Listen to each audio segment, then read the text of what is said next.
वंदे भक्तजनाश्रयं शंभो शिवं शंकरं।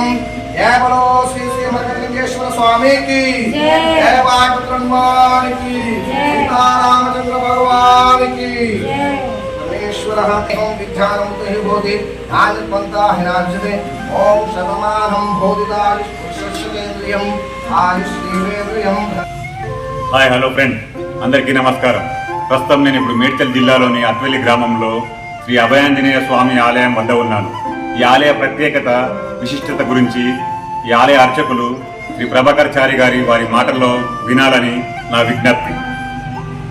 ఓం శ్రీభ్యో నమః హరి ఓం గణానాం త్వాం గణపతిం భవామహేం కవిం కవీనావిశ్వం జ్యేష్ఠరాజం బ్రహ్మణాం బ్రహ్మణస్పతాః ఆనశ్చృణ్వన్నోతివే సేదసాధనం प्रणो देवी सरस्वती वाजिनीवती देनाम प्रयावतो।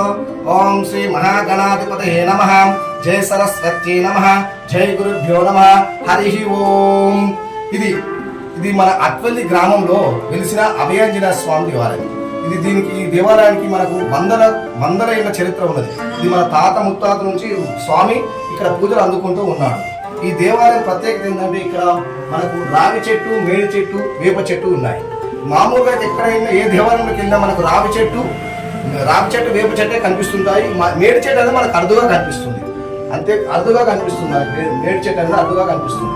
ఇక్కడ వెలిసిన విగ్రహం ఏంటంటే ఇక్కడ మనం కాశీ నుంచి ప్రతిష్ఠ మరకతలింగేశ్వర స్వామి। మనకు భారతదేశంలో మరకత లింగాలు చాలా అరుదుగా కనిపిస్తాయి, ఎక్కడ ఉండవు సామాన్యంగా। ఇక్కడ మన అత్వెల్లి గ్రామంలో మనం ప్రతిష్ఠ చేశాము ఇక్కడ మరకతలింగేశ్వర స్వామి।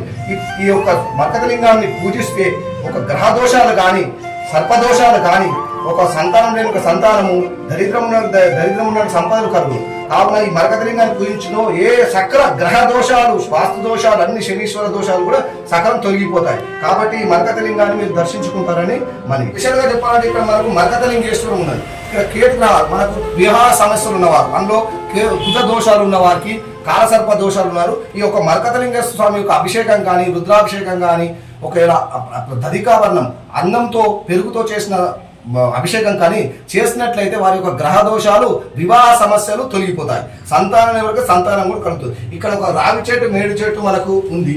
ఈ చెట్టు చుట్టూగా 21 ప్రదర్శనలు మంగళవారం రోజున కానీ, శనివారం రోజున కానీ చేసినట్లయితే 21 రోజులు, 21 మంగళవారాలు కానీ 21 శనివారాలు ఈ యొక్క స్వామికి పూజించుకుంటూ ప్రదక్షిణ చేసినట్లయితే వారికి యొక్క సకల గ్రహ దోషాలు తొలగిపోతాయి। ఇక్కడ భక్తులు అక్కడ మనకు వెనకాల ఆదిత్యాది నవగ్రహ సైతం నవగ్రహాలు కూడా ఉన్నాయి। మనకు షష్ఠి సుబ్రహ్మణ్య స్వామి కూడా ఉన్నాడు। ఒకవేళ మీకు కుజ దోషాలు ఉన్న వారికి ఎక్కువ సుబ్రహ్మణ్య స్వామిని పూజిస్తూ ఉంటారు। దానికి మనము ఎక్కడో వెళ్ళాల్సిన అవసరం లేదు, మన అత్వెల్లి గ్రామంలోనే ఈ యొక్క సుబ్రహ్మణ్య స్వామి మరియు చిన్న స్వయంభులింగం కూడా ఉన్నది అక్కడ మనకు, అది మీకు చూపిస్తారు। అక్కడ స్వయంభులింగం కూడా ఉన్నది। అయితే ఆదిత్యాది సైత నవగ్రహ దేవత వీటిని పూజించిన ఇక్కడ మనకు శనీశ్వరుడు, చంద్రుడు, కుజుడు మరియు బుధుడు, గురుడు, శుక్రుడు, శనీశ్వరుడు, రాహుకేతులు ఉన్నారు। వీరిని పూజించినట్లయితే ఈ యొక్క సకల నవగ్రహ దోషాలు తొలగిపోతాయి। ఇది మనకు అత్వెల్లి గ్రామంలో తెలిసిన అద్భుతమైన దేవాలయం। ఈ దేవాలయంలో ఇక్కడ స్వయంభు దేవత, ఇక్కడ మనకు ఎప్పటి నుంచో 100 ఏళ్ల సంవత్సరం ప్రతిష్ఠితమైన స్వయంభు లింగం కూడా ఉన్నది। ఇక్కడ నాగరాజు దేవుడు కూడా ప్రతిష్ఠించబడి ఉన్నది। ఇక్కడ ఇదే ఇంతకుముందు చెప్పినట్టు మీకు రాగి, మేడి చెట్టు కలిపి ఇంత అద్భుతమైన వృక్షము, ఇది ఎన్నో ఏళ్ళ సంవత్సరాలు, 110 సంవత్సరాలు అయింది మన తాత ముత్తాతలు స్వతంత్రం రాకముందుకున్న దేవాలయం। ఇక్కడ చెట్లు ఎప్పటి నుంచో అద్భుతంగా ఉన్నాయి, 115 నుండి 20 ఏళ్ళ చరిత్ర కలిగిన చెట్లు ఇవి।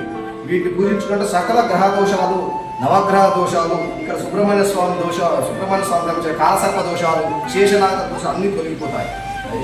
భక్తులు దీన్ని ఎక్కువగా దర్శించుకొని వారి యొక్క కోరికలు తీర్చుకోగలరు।